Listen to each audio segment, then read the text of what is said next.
janjinya pada pagi hari ini kita mau katakan Tuhan Kau luar biasa Bapa. Kami percaya kemenangan kami hanya bersama dengan Kau. Come on.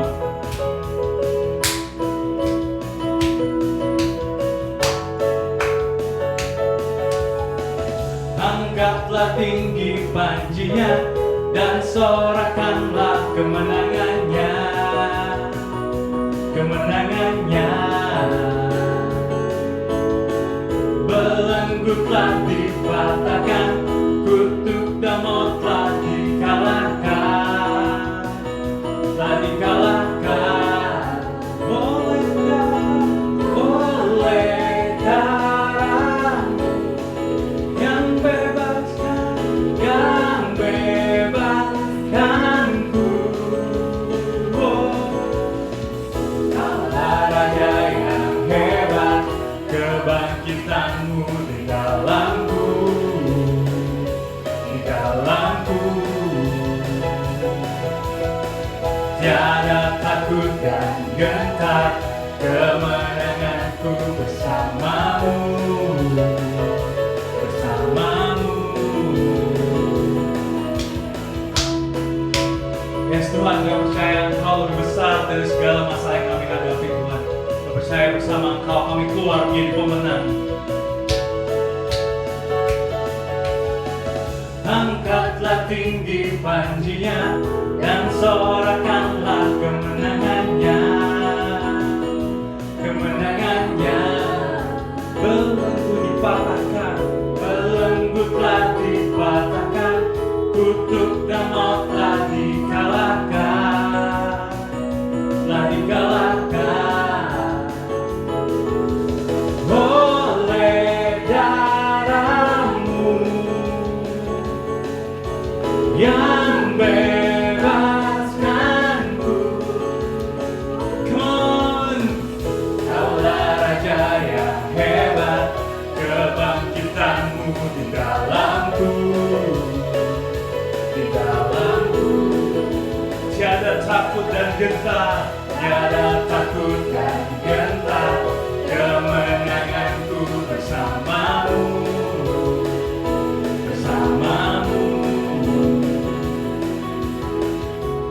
Tuhan, saudara, kita tidak perlu takut, kita tidak perlu gentar, karena saya bersama Tuhan ada kemenangan yang akan terjadi, ada kesembuhan yang akan terjadi. Dulu, sekarang, selamanya, Kau berkuasa atas segala. Katakan namamu yang kuserukan Tuhan, kuserukan. Kaulah Raja penebus yang hidup. Katakan dulu, sekarang, selamanya. Kau berkuasa atas segalanya. Namamu yang kuserukan. Kaulah Raja penebus yang hidup. Kaulah Raja yang hebat, kebangkitanmu di dalamku, di dalamku. Tiada takut dan gentar, kemenanganku bersamamu, bersamamu. Kaulah Raja yang hebat, kebangkitanmu di dalamku, di dalamku. Tiada takut dan gentar, kemenanganku bersamamu, bersamamu.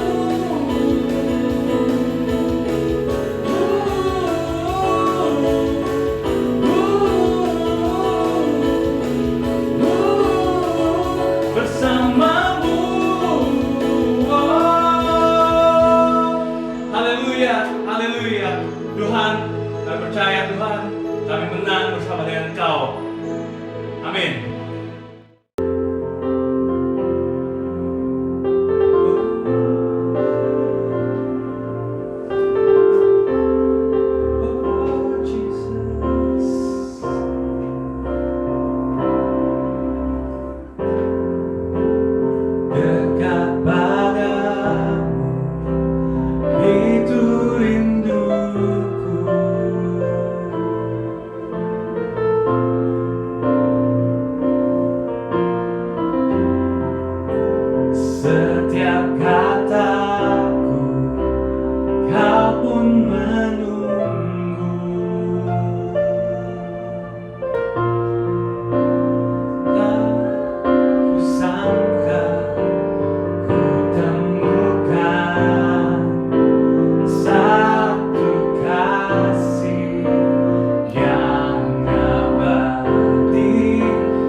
kami Tuhan, hidupku. Kami mau bawa sembah kami, wah sembahku, menyatakan kebesaran-Mu, mengejar hadir-Mu dalam hidupku. Oh, memandang wajah-Mu, mengikuti kebaikan-Mu, mengejar hadir-Mu dalam hidupku. Oh, membawa sembahku, menyatakan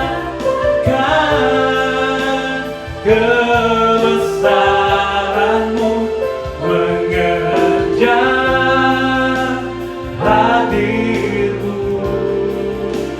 dalam hidupku.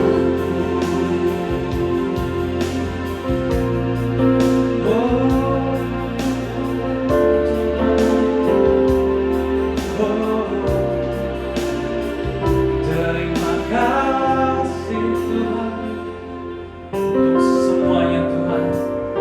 Terima kasih Tuhan untuk kasih setia-Mu Tuhan, untuk anugerah-Mu Bapa. Sungguh besar Bapa, melebihi hidup kami Bapa. Kami Tuhan mau mengejar hadir-Mu Tuhan, mencari wajah-Mu Bapa. Surely love and mercy, your peace and kindness will follow me, will follow me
your faithfulness be with us. What a wonderful Lord, we worship you, Lord. Amazing Father, oh, surely love and mercy, your peace and kindness will follow me, will follow. Katakan surely love and mercy, your peace and kindness will follow me, will follow. Surely love and mercy, your peace and kindness will follow me, will follow me.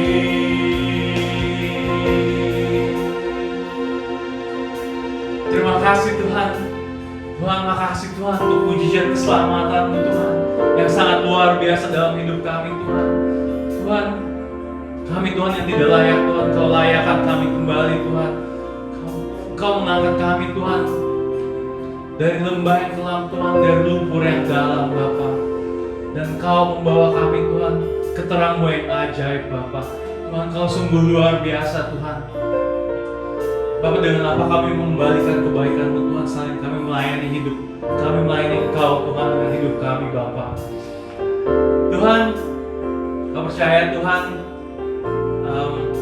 Kau bersama dengan kami Bapa. Bersama dengan kami Tuhan, Kau ada di sebelah kami Bapa. Tuhan, pada saat kami tidak bisa mendengar suara-Mu Tuhan, pada saat kekelaman dalam hidup kami Bapa, pada saat sepertinya segala sesuatu ternyata gelap Tuhan, tapi kami percaya Tuhan, Engkau ada selalu bersama dengan kami Tuhan. Kami tahu Tuhan, ada Roh Kudus yang Kau kirim untuk menghibur kami Bapa. Terima kasih Tuhan, dan Kau sudah merubah Tuhan ratapan kami menjadi tarian Bapa Tuhan. Karena kebaikan-Mu Tuhan, karena kasih setia-Mu Tuhan, Kau mengubah, Kau memberikan sukacita Tuhan yang ilahi dalam hidup kami Tuhan. Untuk kami bisa memuji Engkau Tuhan hari lepas hari Bapa. Tuhan, dari pagi Tuhan sampai malam Tuhan, kami bisa memuji Engkau Tuhan. Karena kebaikan-Mu Tuhan yang sangat besar Bapa dalam hidup kami Bapa. Tuhan, hari ini Tuhan, kami mendengarkan firman-Mu Bapa.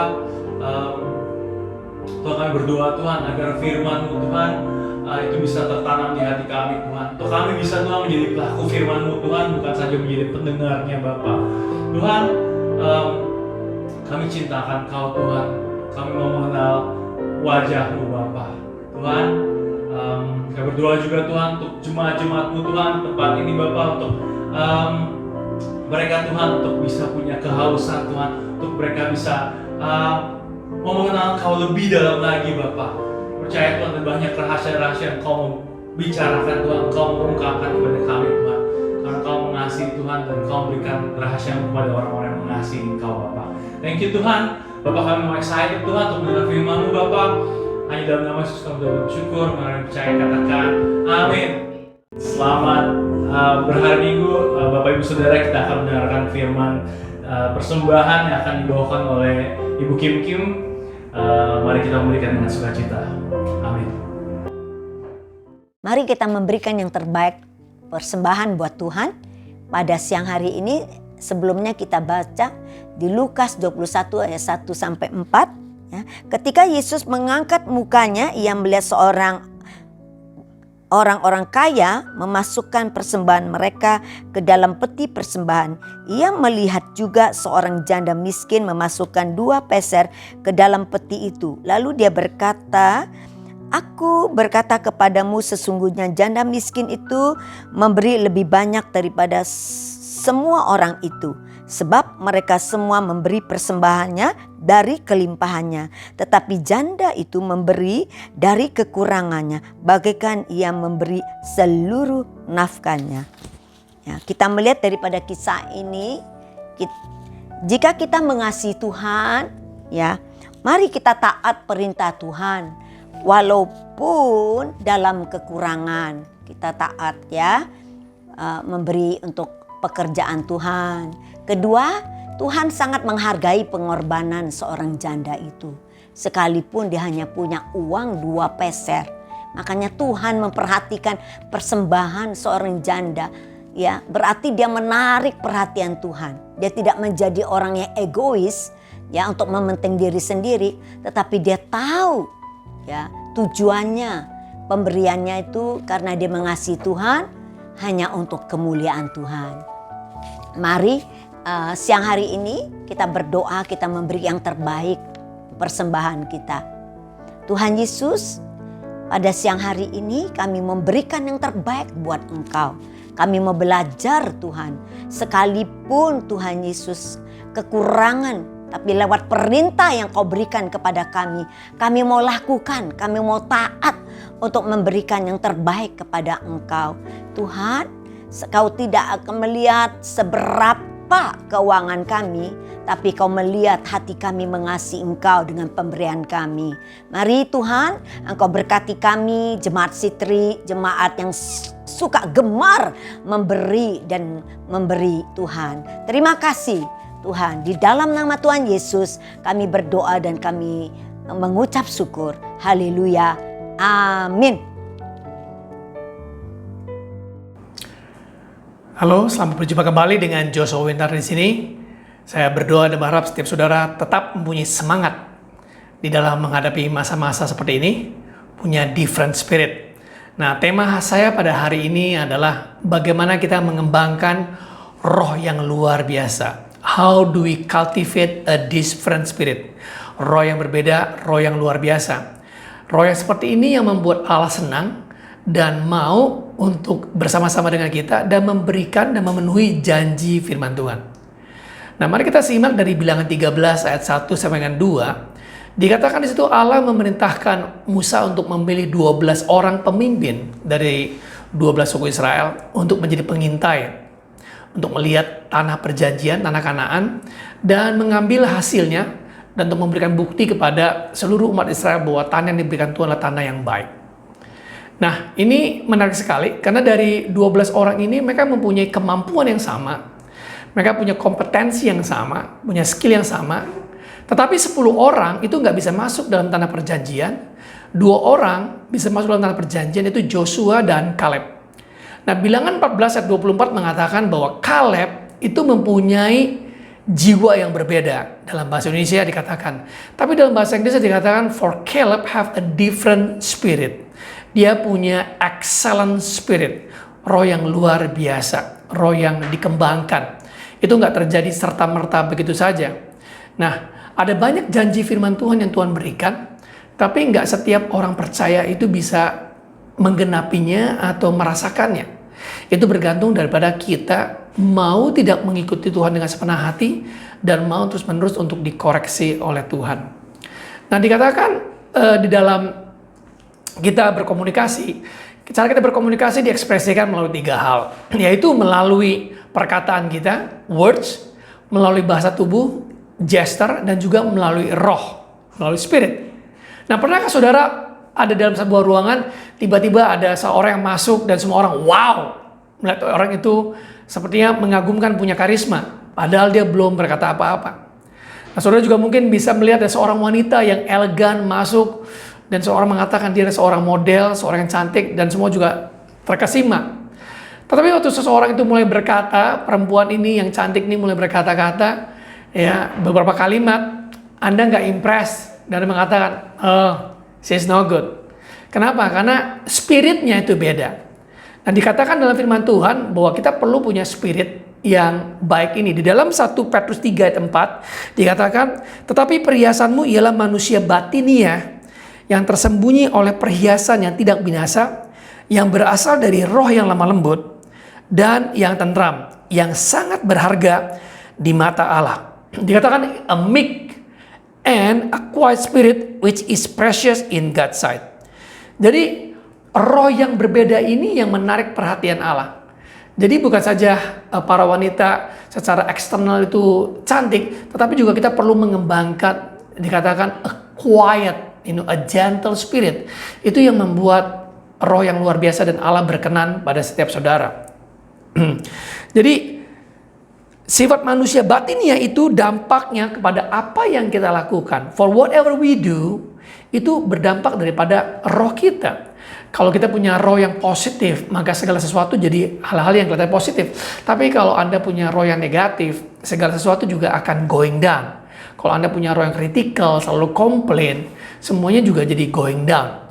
Jadi ini sangat berpengaruh waktu seseorang tuh mempunyai kualitas batinnya atau rohnya itu yang baik atau tidak. Jadi perlu untuk kita mengembangkan roh yang seperti itu. Nah, Amsal 18 ayat 14 dikatakan, orang yang bersemangat dapat menanggung penderitaannya. Tetapi siapa yang akan memulihkan semangat yang patah? Bahasa Inggrisnya, the spirit of a man will sustain its infirmity, but a wounded spirit who can bear. Jadi perlu sekali untuk kita ini mengembangkan roh kita, saudara. Untuk bisa sustain, bahkan bisa overcome. Kita bisa mengalahkan tantangan atau obstacle yang kelihatan masa depan tuh suram seperti masa COVID gelap ini. Kalau kita punya roh yang luar biasa, kita masih bisa melihat peluang itu, saudara. Tapi kalau kita punya roh yang negatif, everything looks bleak. Semua itu kelihatan negatif. Udah dah sama seperti kayak 10 orang pengintai. Kalau Anda baca nanti dalam Bilangan 13, semuanya nggak bisa dikalahkan. Everything looks bad. Di sana penduduknya seperti raksasa-raksasa. Dan kami melihat diri kami seperti belalang. Itu bahaya. Nggak melihat diri mereka itu seperti apa yang Tuhan lihat, tapi melihat diri mereka jadi kecil. Bahkan mereka itu menghina ciptaan Tuhan. They demean themselves. Mereka itu bukannya rendah hati, tapi rendah diri, minder, saudara. Itu bahaya. Nah, ini perlu untuk kita nih mempersiapkan kualitas manusia batinia. Jadi dalam visi yang Tuhan berikan kepada kita sejak kita menerima visi dan menjadi orang yang menerima visi itu, yang menggenapi masuk dalam tanah perjanjian, ada satu perjalanan yang mesti kita lewati, namanya itu penderitaan. Tapi itu bagus bagi kita untuk kita mengembangkan karakter ini. Nah, karakter apa, saudara? Kualitas apa yang Tuhan mau kembangkan? Tuhan mau kita mempunyai kualitas yang sabar. Tuhan mau kita mengembangkan kualitas yang endurance, yang punya ketahanan, punya ketekunan, yang punya fighting spirit, bukan yang gampang menyerah tapi yang terus mau maju. Nah, Tuhan mau mengembangkan kualitas seperti ini. Sebab suatu seseorang fokus, dia bisa sukses. Tapi apa gunanya sukses waktu dia mengorbankan keluarga, waktu dia mengorbankan kepercayaannya, seakan-akan dia nggak butuh Tuhan lagi. Itu bahaya, saudara. Nah, kita mau sukses, kita mau berhasil dengan caranya Tuhan. We want to be successful in God's way. Apa caranya Tuhan? Ya, caranya Tuhan kita perlu mengikuti Tuhan dengan sepenuh hati. Seperti Kaleb bin Yefune dalam Bilangan 14 ayat 24, dia mengikuti Tuhan dengan sepenuh hati. Makanya Tuhan bisa gampang untuk mengkoreksi dia. Dia melihat diri dia itu dengan caranya Tuhan, bukan dengan cara yang 10 pengintai merendahkan cara pandang atau cara ciptaannya Tuhan. Itu berbahaya. Nah, jadi kita perlu ada pilihan-pilihan yang kita buat setiap harinya. Yang pertama, Bapak Ibu, kita perlu untuk mempunyai cara pandang atau perspektif yang benar. Cara memandang kita, kacamata kita itu perlu kita pakai dengan benar. Di dalam Matius 6 ayat 22 dikatakan, mata adalah pelita tubuh. Jika matamu baik, teranglah seluruh tubuhmu. Tapi jikalau matamu jahat, gelaplah seluruh tubuhmu. Jadi jika terang yang ada padamu gelap, betapa gelapnya kegelapan itu. Jadi mata kita, cara pandang kita, itu menentukan kita nih up atau down. Nah, orang-orang yang perspektifnya itu bisa melihat, atau dengan bahasa termnya sekarang ini, we are looking out of the box. Kita ngelihat ini dari cara pandang yang bukan di dalam cara pandang yang kecil dalam lingkup kita. Kan seringkali lingkup kita atau pergaulan kita ini kecil. Kita belum bergaul dengan orang besar, jadi para pandang kita kecil, membuat kita jadi hati juga kecil. Nah, ingat saudara, waktu Abraham bertahun-tahun menunggu, Tuhan, aku menunggu janjimu, ya. Tapi kok belum diberikan anak juga. Nah, Tuhan berfirman kepada Abraham di dalam Kejadian 15, keluar dari tendamu, lihat, dikatakan lihatlah bintang-bintang di langit, hitunglah itu, dan kemudian lihatlah pasir yang di pinggir laut, hitunglah berapa banyak, jutaan demikian keturunanmu berada. Maka Abraham percaya. Nah, dengan kata lain, cara pandang perspektif Abraham sebelumnya selama ini dia hanya melihat diri dia. Saya udah tua, saya udah uzur, bagaimana mungkin? Saya udah umur sekian, 99 tahun, Sarah udah 90 tahun. Tapi bagi Allah tidak ada yang mustahil dan bagi yang percaya. Dan saya berdoa untuk setiap dari saudara, dan saya juga mempunyai perspektif atau cara pandang yang benar. Suatu kita memilih cara pandang yang benar, maka kita, saudara, itu akan diubahkan. Meskipun keadaan kita, situasi kita seperti di ujung tanduk, saudara, kita itu bisa mempunyai kemenangan. Ada orang pernah mengatakan, oh pastor, saya udah gak punya rumah lagi. Saya katakan, good, kamu gak punya rumah lagi, kamu gak punya KPR, gak punya tunggakan. Lihat dari perspektif yang beda. Kalau kamu punya rumah, kamu punya KPR, terus menerus. Ada orang mengatakan juga, oh pastor, pernikahan saya udah di ujung tanduk, udah mau hampir hancur. No, saya bilang justru ini adalah early warning bahwa kamu mesti memperbaharui dasar pernikahan kamu. Kamu perlu pergi lagi seminar. Jadi jangan gampang give up. Jadi melihat perspektif bahwa ini adalah udah yellow sign. Kita mesti berubah. Apa yang perlu kita perbaikin. Jadi itu yang perlu kita lihat. Jadi kita perlu untuk mau bisa dikoreksi. Seperti Mazmur 51 ayat 10. Pemazmur Daud mengatakan, create in me a clean heart and renew a right spirit within me. Daud mengatakan, Tuhan, berikanlah aku ya batinku, hatiku yang teguh, dan perbaharui rohku. Jangan ambil rohmu daripadaku. Luar biasa. Segala sesuatu bisa diambil, tapi batinku, roh, ialah ini roh yang benar, punya pandangan roh yang benar yang melihat seperti itu. Jadi cara kita melihat diri kita itu sangat penting. Kalau kita melihat diri kita sebagai orang kalah, ya maka kalahlah kita. Itu sebabnya waktu Anda lihat di dalam bilangan, mari kita lihat sama-sama di dalam bilangan 14, dalam bilangan 13, maaf maksud saya. Dikatakan di sini dalam bilangan 13 ayat yang ke-20, 6, dikatakan di situ 25 setelah lewat 40 hari pulanglah mereka 12 orang dari pengintaian di negeri dan langsung datang kepada Musa, Harun dan segenap umat Israel di Kades di padang gurun. Mereka bawa pulang kabar kepada keduanya dan kepada segenap umat itu dan perlihatkan kepada mereka sekalian hasil negeri. Ayat 27 dikatakan mereka menceritakan kepadanya, kami sudah masuk ke negeri kemana engkau suruh kami, dan memang dikata memang fakta negeri itu berlimpah-limpah susu dan madunya, dan inilah hasilnya. Kasih lihat di situ. Hanya dikasih lihat di situnya hasilnya anggur yang mereka bawa dan juga susunya di situ. Hanya bangsa yang diam di negeri itu kuat-kuat dan kota-kota berkubu dan sangat besar, juga keturunan enak telah kami lihat di sana. 29 orang Amalek diam di tanah Negeb, orang Het, orang Jebus, orang Amori diam di pegunungan, orang Kanaan dan sepanjang laut, sepanjang tepi sungai Yordan. Dikatakan orang-orang yang besar. Nah perhatikan 30 ini Kaleb yang roh yang berbeda. Dikatakan kemudian Kaleb mencoba menenteramkan hati bangsa itu. Dari Musa kata tidak, kita akan maju dan kita bisa menduduki negeri itu sebab kita pasti akan mengalahkannya. Dalam bahasa kita, for we were able, we are able to take this land. Dikatakan di situ Kaleb luar biasa. Tetapi orang-orang yang pergi ke sana itu 10 orang yang bersama-sama dengan dia berkata, kita nggak bisa maju menyerang bangsa itu karena mereka lebih kuat daripada kita. Ayat 32 juga mereka menyampaikan kepada orang Israel kabar busuk tentang negeri yang diintai mereka dengan berkata, negeri yang telah kami lalui untuk diintai adalah suatu negeri yang memakan penduduknya, dan yang semua yang kami lihat di sana adalah orang-orang yang tinggi-tinggi perawakannya, giants staturnya, big.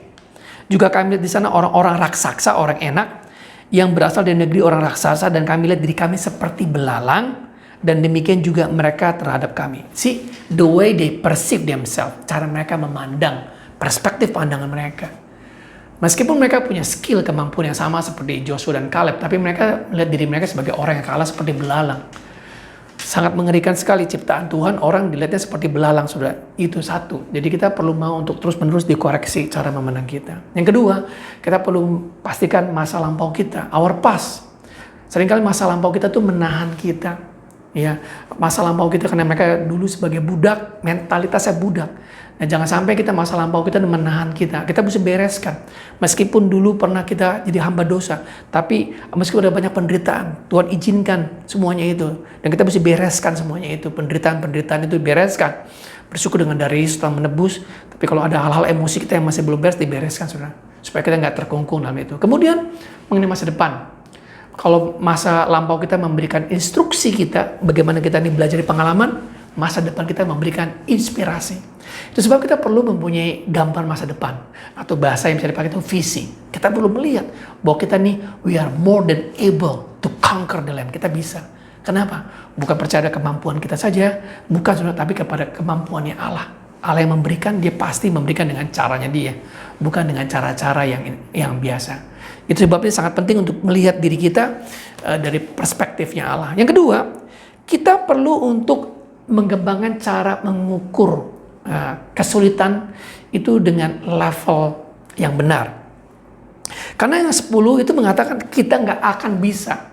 Ya, 10 pengintai mengatakan, they are giants, mereka raksasa, tingginya 3 meter. Jadi kalau Musa tanya, dari skala 0 sampai 10, kira-kira berapa kesulitannya? 10 mereka bilang. Saya tanya lagi yang lain, dari 10 orang, bagaimana menurut kamu? 8 atau 9, 10. Kemudian Musa tanya kepada Joshua dan Caleb, menurutmu berapa level kesulitan? Joshua mengatakan 2, Caleb mengatakan 2. Sesuai dengan apa yang kita pandang, terjadilah. Maka kepada Joshua dan Caleb itu bisa dikalahkan. Bayangkan saudara ya, cara pandangnya kita untuk mengukur kesulitan itu menentukan saudara. Jadi penting bagi kita untuk mempunyai cara-cara yang mengukur dengan benar bahwa kita nih more than able. Bahwa kita nih bisa melakukan. Kita pasti bisa. Amin saudara. Jadi kita perlu mengukur level difficulty itu yang benar. Jadi kita melihat itu event itu dengan caranya Tuhan. Yang terakhir, yang ketiga, kita perlu memilih hidup beriman daripada kita memilih untuk hidup yang penuh hanya dengan dosa saja. As according to a faith it is given. Jadi seringkali mengatakan begini, pastor, hidup saya ini berantakan. Tuhan bakal mengampuni saya nggak? Pasti Tuhan akan mengampuni saudara. Kalau saya berdosa lagi 50 kali, Tuhan mengampuni saya.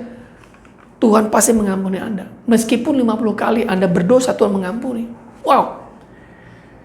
Jadi Tuhan itu mengampuni dosa kita, bukan saja masa lampau kita, tapi bahkan dosa yang belum kita perbuat, Tuhan telah mengampuni kita. Nah, ada orang mengatakan, wah kalau gitu kita bisa lakukan dong dosa-dosa yang kita ingini. Saudara, kalau kita mengetahui bahwa Tuhan telah mengampuni kita, pertanyaannya adalah apa yang mau kita lakukan dengan pengampunan seperti itu? Bagaimana mungkin kita masih mau berdosa pada Tuhan? Contohnya, istri saya atau saya komit sama dia, ya, dan dia pasti akan mengampuni kalau saya berbuat salah. Tapi bagaimana mungkin saya mesti berbuat dosa dan mengatakan dia pasti akan terima saya? Tapi bagaimana mungkin saya bisa melukai dia? Dia begitu komit kepada saya. Jadi Anda lihat seperti itu ya, sangat penting. Nah, ada banyak orang lebih memilih untuk hidupnya itu hanya minta ampun saja, tapi enggak melihat bahwa pengampunan ini adalah pemberian dari Tuhan dan apa yang kita lakukan dengan pengampunan tersebut. Contohnya saya berikan ilustrasi seperti ini. Saya punya seorang anak, tapi anak saya ini sukanya bermain di lumpur. Satu kali dia udah besar, dia mengatakan kepada saya, Dad, ini mau pergi ke pesta ulang tahun. Teman kalau pergi ke sana mesti pakai jas. Nah, untuk pakai jas itu lumayan harganya. Tapi karena saya mengasihi anak saya, oke, papa beliin kamu jas. Berapa harganya? Lumayan mahal. Sekitar 4-5 juta. Tapi karena saya mengasihi dia dan dia mau pergi ke pesta, saya berikan supaya dia bisa punya masa yang baik. Dan dia pakai baju jas itu dengan cara ganteng sekali. Tapi di tengah jalan dia ngeliat itu ada lumpur. Dan dia ingat bahwa dia tuh sukanya main lumpur. Dia nggak tahan, dia turun dari mobil, dia masuk ke dalam lumpur. Dan dia pulang, dia kepada saya, I'm sorry. Ya, lihat semua ini jas yang baru penuh dengan lumpur. Apakah Daddy, Papa mengampuni saya? Dan saya katakan, Daddy ngampuni kamu. Udah bersihkan diri kamu. Terus perlu jas yang baru, saya belikan lagi jas yang baru. Karena saya mengasihi dia. Dan dia pakai jas yang baru itu, ya, dia pergi lagi ke pesta, dan dia lewatin, ada satu danau lumpur yang lebih dalam, yang lebih kotor. Dan dia terganggu lagi karena dia ingin sekali untuk masuk main di dalam lumpur seperti itu. Dia masuk lagi ke dalam lumpur. Wah, dia lupakan pestanya. Tapi dia kemudian ingat, baju semua kotor semua. Dia balik lagi ke rumah. Dia katakan, Dad, lihat jas yang ini yang baru, yang kedua. Yang dia dibeliin, penuh dengan lumpur. Jadi ampuni saya enggak? Saya katakan, I forgive you. Saya mengampuni kamu, nak. Bersihkan dirimu. Apakah saya akan belikan dia jas lagi? Saya akan belikan jas dia lagi. Nah, kalaupun dia lakukan itu sebanyak 50 kali, sebagai Bapa yang baik saya akan berikan jas itu. Nah, tapi pertanyaannya adalah kalau dia terus menerus setiap kali dia nggak bisa tahan dengan kehidupan masa lampau, dia kembali lagi itu kembali lagi. Intinya bahwa dia tuh nggak akan bisa pernah pergi ke pesta, dan pesta berakhir dia nggak akan pernah pergi. Nah, seperti itu Bapak, Ibu, teman. Ada banyak orang itu hanya minta ampun untuk membenarkan rasa bersalah dia. Dan dia pasti diampuni oleh Tuhan. Saudara dan saya diampuni oleh Tuhan, ya. All sin, semua dosa. Tapi pertanyaannya adalah apa yang kita lakukan dengan pengampunan itu? Kalau kita hanya terus bermain di situ, kita nggak bisa punya hidup yang beriman, saudara. Kita nggak bisa mengalami janji Tuhan. Kita nggak bisa seperti kayak Kaleb dan Yosua. Jadi kita dilepaskan dari dosa, ya, dari Mesir di dalam padang gurun, tapi kita nggak bisa menikmati janji-janji Tuhan karena kita itu nggak punya roh yang berbeda. Nah, doa saya pada hari ini adalah biar kita punya roh yang berbeda. Kita perlu mengembangkan untuk mau sama Tuhan itu dikoreksi cara pandang kita yang benar, dan kita memilih untuk punya lifestyle of faith, kita kehidupan yang beriman, bukannya kehidupan yang hanya minta ampun sama Tuhan. Jadi puji Tuhan untuk semua pengampunan Yesus. Yesus mati untuk semua dosa kita telah diampuni. Tapi lebih daripada itu, kita mau hidup memenuhi janji Tuhan. Itu kuncinya bagi kita. Kalau kita mempunyai roh yang berbeda, different spirit, express spirit, kita akan bisa menikmati janji Tuhan. Tuhan memberkati setiap saudara. Amin. Mari kita berdoa.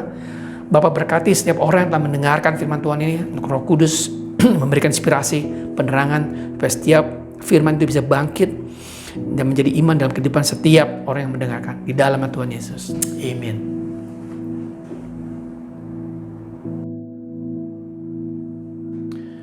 Bapak, Ibu, Saudara, pada saat ini saya percaya bahwa Tuhan mau kita tuh untuk menikmati janji firman Tuhan. Janji dalam pernikahan, janji dalam bisnis, janji di dalam kesehatan, lebih daripada hal yang lain. Tapi kalau saudara jauh dari Tuhan pada saat ini, buka hati saudara untuk saudara diampuni dari segala cara pandang yang gak benar, ya, dari kehidupan yang lama. Kalau itu saudara mau terima Yesus sebagai Tuhan dan Juru Selamat, saya percaya semua dosa dan kesalahan saudara itu akan diampuni. Mari pada saat ini setiap saudara buka hati saudara. Bapak, pada saat ini untuk setiap orang yang membuka hati, biar dijamah oleh Roh Kudus. Pada saat ini juga untuk darah Yesus menebus setiap orang yang memanggil Engkau Yesus sebagai Bapa dan mengundang sebagai Tuhan dan Juru Selamat. Ampuni semua dosa, semua kesalahan dalam nama Tuhan Yesus. Dan kami juga berdoa untuk setiap orang yang telah menerima Yesus pada saat ini juga untuk bisa mengikuti Tuhan dengan sepenuh hati, punya roh yang luar biasa. Kami berdoa untuk setiap orang pada saat ini dikuatkan seperti Kaleb dan Joshua untuk bisa menikmati janji firman Tuhan di dalam nama Tuhan Yesus. Amin dan amin. Pada saat ini juga angkat setiap orang saudara pada saat ini, biar setiap dari saudara bisa memandang diri saudara sebagai orang yang berkenan. Aku berdoa pada sini, aku ucapkan berkat, bahwa berkat Abraham, Ishak dan Yakub masuk mengalir dalam hidup saudara, bahwa Tuhan akan membuat engkau menjadi orang yang diberkati orang yang memberkati engkau, dan Tuhan akan membuat engkau menjadi bangsa, menjadi orang yang namanya dikenal, dan Tuhan akan mengangkat engkau. Ada perkenan dalam kehidupanmu, diberkati waktu engkau masuk, diberkati waktu engkau keluar, diberkati buah kandunganmu, diberkati buah dananmu, dijauhkan segala sakit penyakit, termasuk penyakit COVID. Dan Tuhan akan memberikan inspirasi, Tuhan memberikan pewahyuan, ide-ide yang hebat untuk engkau berbisnis, diberikan kesehatan, dijauhkan dari semua segala malapetaka. Di dalam nama Tuhan Yesus. Amin dan amin. In the middle